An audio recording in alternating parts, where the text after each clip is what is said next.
Hi guys! A day in the life as made here in Philippines. Char!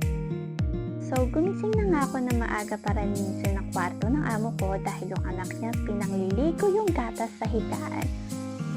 Kung hindi nga lang siya cute, baka sinako ko na siya. Joke lang po. Kaya, inuna ko na nga linisan yung kama nila at pinag-sprayan ko ng alcohol at babango.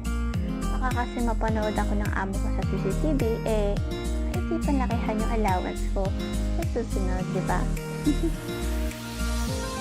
Medyo pinaganda ko pa nga yung paglagay ng kumot para naman pagdating ng batang makulit, maayos bago niya guluhin.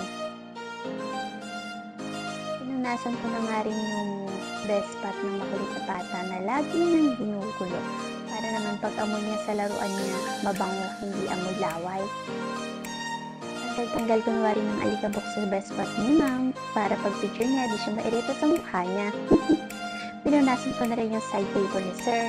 At ito naman, kailangan kong kuskusin maigi dahil nag-i-NFT yung mom ko.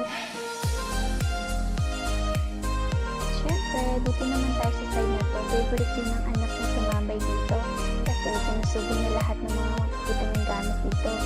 Ito naman yung snack area ng mom ko pag nagputol kasi siya I-organize ko na rin kasi mamaya gugulong din ng anak niya. So, ayan. Tapos ko nalinisin lahat. Mag-vacuum na lang ako para pagpasok ng anak ni ma'am, ready na ulit guluhin. Yun lang. Salamat sa time.